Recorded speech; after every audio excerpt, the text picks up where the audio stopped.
New York, January 2014. Frost drew intricate patterns on the school windows, but inside it was warm, smelling of old books and apple tea. Emily Parker, with her neat belly-growing twins, sat in the corner of the library with a stack of children's literature cards and smiled, for the first time in a long time without anxiety. Working in an elementary school didn't pay much, but she loved the place. The rustling of pages, the whispering of children between the shelves, the morning conversations with colleagues about the weather and casserole recipes. Everything seemed simple and stable, as if the whole world had been built from bricks that she and David had laid one by one. David worked in logistics, often traveled to meetings and increasingly stayed late at the office. But when he came home he brought something fresh with him, a bunch of strawberries in February, a record from the flea market. He knew how to make an ordinary evening magical. And yet, lately, his gaze had often become distant, his phone calls long and his conversations abrupt. Emily attributed this to stress, pregnancy, and lack of sleep. They argued about baby names. She liked the classics, Henry, Emma, while he dreamed of something unusual like Avery and Finn. Even these arguments had something touching about them, as if life itself was telling them that everything was going right. In the evening, when snow began to fall from the roofs and the apartment smelled of lasagna baking in the oven, David said he was going to the store to buy milk and bread. It was almost 8 o'clock. He put on his gray coat, kissed her on the temple and smiled, "I'll be back in 20 minutes. Emily never saw him again. At first she was just worried. An hour later she called him repeatedly. By midnight she had called all the nearby hospitals. In the morning panic set in. It was only a day later that she received a call. A man matching David's description was among the passengers of a private plane that crashed in the Appalachians. The plane was flying from Chicago to Newark and disappeared from radar during a severe snowstorm. The wreckage was found but no bodies. Officially, David was listed as missing, but investigators had given up hope. Given the temperature, altitude, and cliff, there was no chance of survival. The funeral was quiet. No coffin, no farewell. Just photos on an easel, a few colleagues and her sister, who had flown in from Minnesota. Everyone looked at Emily with pity but didn't know what to say. She just stood there, holding her stomach as if that gesture could hold on to something in this crumbling world. A week later the first letter arrived. The envelope had no return address, only a dry piece of paper inside demanding payment of David's debt. The amount was unexpectedly large. A couple of days later there was a phone call. A man with a deep voice called her by name and said that David owed money to the wrong people. Emily wanted to explain that her husband was gone, that she was pregnant, that she knew nothing, but the line was already silent. A few days later they called again. Then again. Their demands became more insistent, their tone colder. Emily couldn't understand how this was possible. She and David lived modestly, didn't take out loans and paid their bills. They had mortgage debt, yes, but both sides knew that. She had never heard of any other obligations. But those who called knew details that could only be known from the inside. Account numbers, transfer dates, names of people with whom David did business. One of the voices said, "You're in his debt now, baby. Since he ran away, you'll pay." It wasn't just blackmail, it was a sentence. Emily couldn't sleep at night. Lying on her side, pressing her palm against her stomach, she felt the babies kicking, as if trying to signal that everything would be okay. She told herself to hold on because she had to for their sake. But in those moments when the city fell asleep and only the old refrigerator hummed in her apartment, Emily felt that her life had ended that evening when David went out for milk. 10 years had passed. There was no trace left of that cozy life in New York, with books, a mug of tea and naive arguments about children's names. Now Emily lived in Atlanta, not by choice but by necessity. The city was cheaper, she could rent a 2-room apartment without a deposit, and daycare here cost half as much.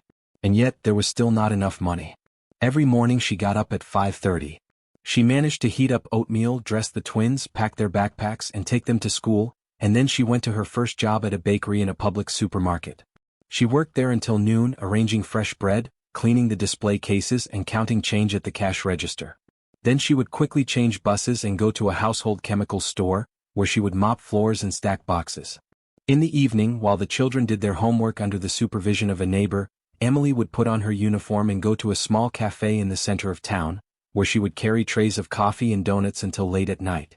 That was her life. Day after day. No breaks. No respite. Sometimes, sitting at the bus stop, she remembered how she once dreamed of throwing a party for the twins with a clown, a cake, and balloons.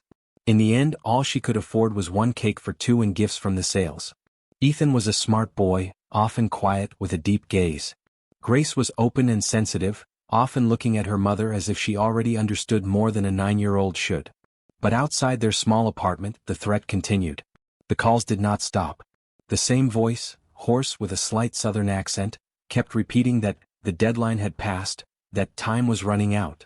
Sometimes envelopes were slipped under the door.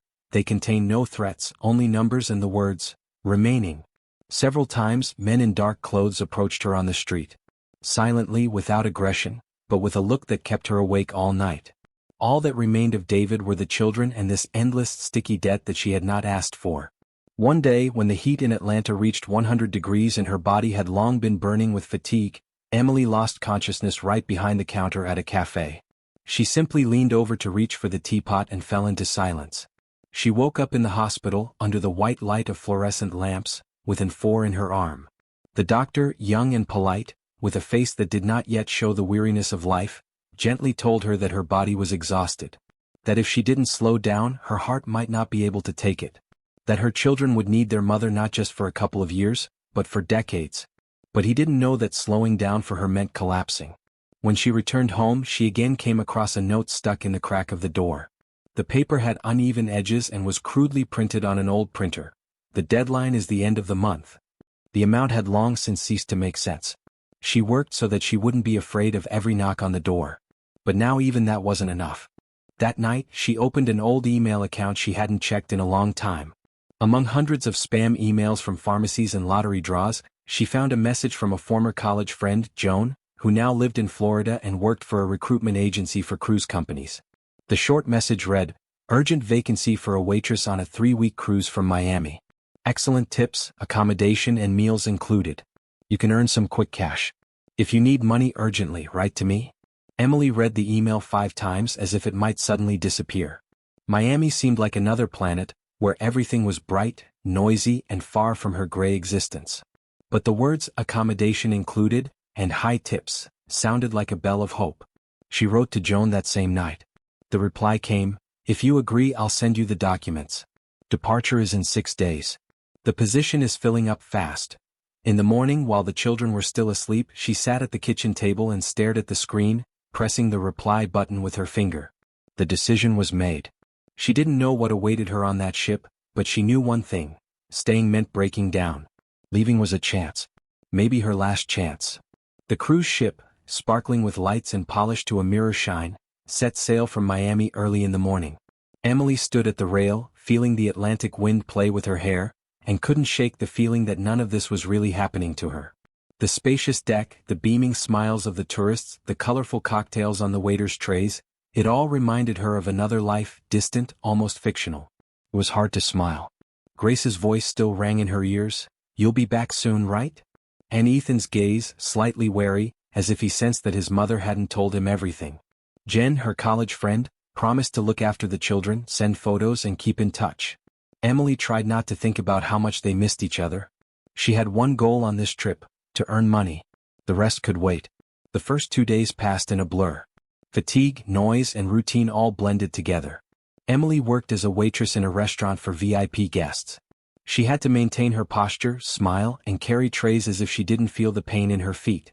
The guests were diverse. Families, couples, singles looking for company. She did everything she could not to look at their faces or listen to their conversations. Until the 4th day. That evening, new guests entered the restaurant. She didn't notice them right away, she just put the glasses on the tray and went to the table by the window. But then, out of the corner of her eye, she noticed a man in an expensive suit, sitting relaxed with his back to the sea. He was talking to his companion, a slender woman with curly chestnut hair and a striking necklace. The woman was laughing. Her laughter rang like glass. Emily froze. The man turned his head and time stood still. David. Everything inside her contracted. Not a copy. Not a look-alike. Him. A little older but the same profile, the same gaze, only colder. She froze, unable to look away. Her hand trembled, the glasses on the tray swayed, one clinked but did not fall. David looked in her direction, and nothing. No surprise, no recognition. He just glanced past her as if looking through her. Emily almost physically felt something break inside her chest. She remembered the funeral without a body, the calls from people threatening her children, dozens of sleepless nights. And here he was, radiant, well-groomed, next to a new woman as if nothing had happened. Her heart was pounding in her throat, her breathing was uneven. She turned and left without waiting for the manager's instructions. The rest of her shift passed in a comatose state. At night, when the restaurant closed, she stood by the service elevator for a long time, knowing that David and his companion would be leaving the restaurant at that time. She didn't know why she was waiting. But she waited. They appeared laughing. He had his arm around Tessa's waist. When they got closer, Emily took a step forward. He looked at her, and again nothing. Not a hint of recognition. She forced herself to say, "David?" The man frowned. "Excuse me?" His voice was cold, unfamiliar. Emily didn't back down. "You know who I am." He narrowed his eyes slightly. "You must be confusing me with someone else. My name is Daniel Ross." Calmly, evenly, as if he had rehearsed it. Tessa tensed and glanced at Emily. "What's going on?" He put his hand on her back. "Nothing. A mistake. Just a waitress." Emily froze. Then she stepped aside. They walked away as if nothing had happened. She couldn't sleep that night. The walls of the cabin closed in on her. The liner rocked gently, but it felt like her whole body was shaking. She remembered every feature of his face, every inflection in his voice.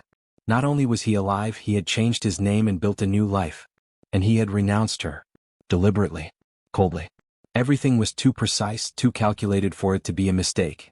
Towards morning, she went down to the technical compartment where the passenger lists were kept. Using an old employee badge left at the desk, she accessed the internal data. Next to the suite number was a name, Daniel Ross.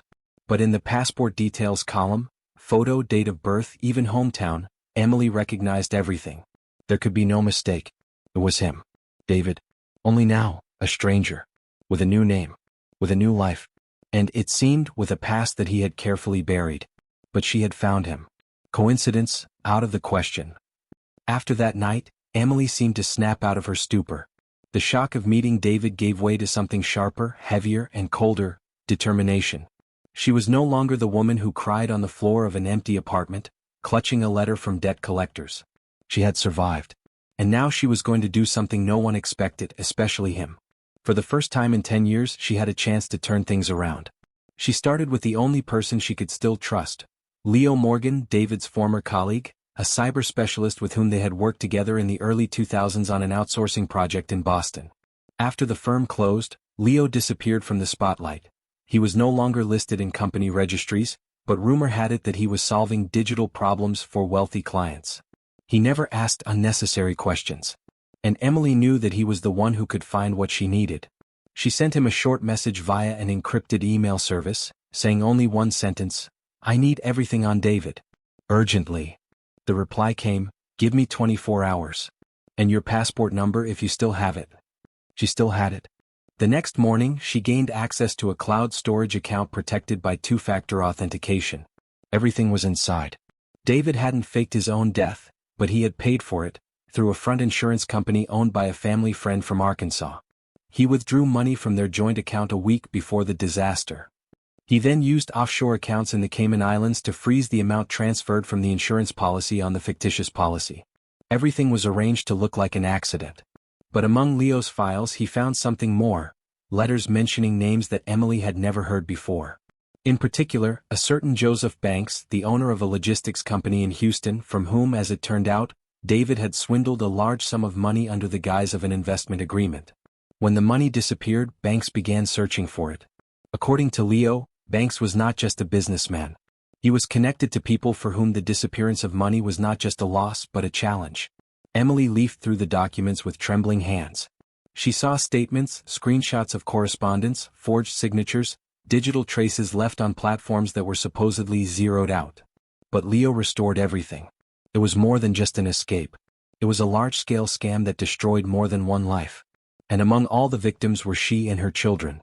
Alone, intimidated, with lies in every corner of her life. The next morning she went out onto the open deck where there was barely a breeze and thought about how to use this. The idea came suddenly like a blow. If these people who had tormented her for years were still looking for David, then he was more important to them than money. And that meant she could bargain. She returned to her cabin, took out her old phone with a separate SIM card, and with trembling fingers dialed the number, the same one that had once been used to threaten her. A man answered. His voice was dull, almost boring. She said her name and fell silent. He didn't interrupt.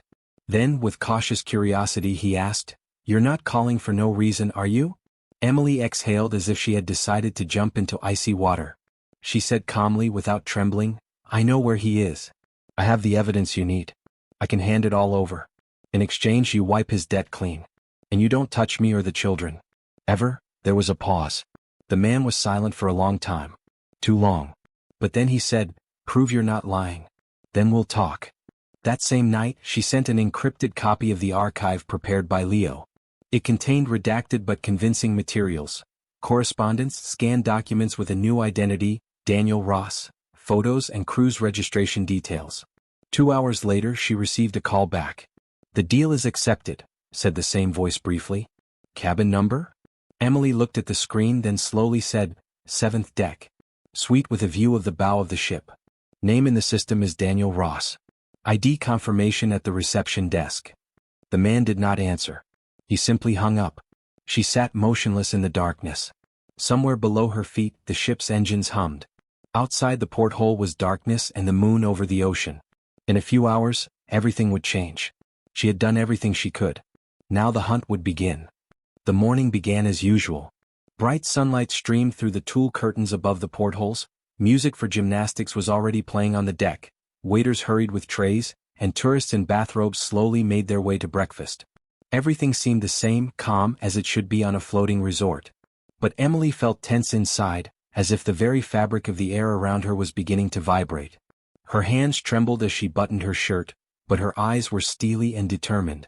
She knew that today everything would end. Around 9 in the morning, 4 men in light-colored shirts and inconspicuous tourist badges boarded the ship. None of the passengers paid any attention to them. But Emily recognized one of them. His face had flashed up in the databases Leo had access to. He was an FBI agent involved in investigating financial crimes in the southern states. Following them as if by chance, 2 more men came on board. One was a Latino with closely cropped temples and a heavy gaze. He used to call her at night. Now he was here. Not a threat. A tool. She had given it to them. And now they had come for it. In the restaurant on the 7th deck, where late breakfast was served, David sat at his usual table, stirring his coffee carefully. Tessa, opposite him, was leafing through the ship's magazine with spa treatment offers. Everything was the same as always. Until 2 men in plain clothes stopped next to their table. One of them leaned over and whispered something in David's ear. His face darkened for a moment. Then, complete indifference. He put down his cup and slowly stood up. He reached for his belt as if he knew what to do. No scream, no attempt to escape. Just a quick glance at Tessa and a slight shrug. It was as if he knew this day would come and had simply been waiting for it. Emily watched from behind the glass partition. They didn't notice her. For the first time in many years, she didn't feel like a victim. David walked past, surrounded by silent people, and for a second his eyes met hers. There was no remorse or regret in that look. Only fatigue. He had lost. And he knew it. Tessa was left sitting. A couple of minutes later, a third person approached her, showed her something and led her away. Not in handcuffs. Not yet. But already under control. Half an hour later, when the passengers had dispersed again and the liner continued on its route, Tessa sat in the lobby by the elevator as if waiting. Emily approached her. Not out of curiosity. Out of necessity. They had one final scene to play out. Tessa looked at her as if she were an old acquaintance. Her face was pale, her lips pressed together. "You knew," Emily said without raising her voice. Tessa wanted to protest, but the words stuck in her throat. A faint attempt at defense flashed in her eyes, but it disappeared immediately. "I survived," Emily said, looking her straight in the face, "while you laughed. While you ate marbled beef and flew on private jets, I carried rags so my children could eat. Now it's your turn to find out what it's like to lose your breath." She didn't wait for a response. She turned and walked away. Her words hung in the air like a sentence signed not by law but by time. When the ship returned to the port of Miami, Emily didn't look around. In her hands was a small suitcase, in her heart an unfamiliar silence. Jen and the children were already waiting for her at the pier. Eaton was the first to run out to meet her, followed by Grace, holding a homemade card in her hands. They rushed to her as if to the shore after a long voyage. Emily knelt down and hugged them so tightly, as if she wanted to squeeze them into her heart. Everything that had come before vanished in an instant. The long years of fear, loneliness, and despair. That evening when they returned to their modest apartment in Atlanta, Emily put their things away, heated up some pizza, and put the children to bed. She sat by the window with a cup of cheap tea, watching the sun slowly sink below the horizon, painting the sky with shades of copper gold and pink dust. The sunset was like a quiet blessing. The past was over. It hadn't disappeared, no. But now it was beyond her doorstep. Ahead of her lay life. Not perfect but real. Without lies. Without fear. And for the first time in a long time, truly hers. Dear viewers, thank you for being with us. Subscribe to the channel, like us, and be sure to write in the comments what you think of this story. Don't forget to click on the bell, so you don't miss new interesting stories. See you soon.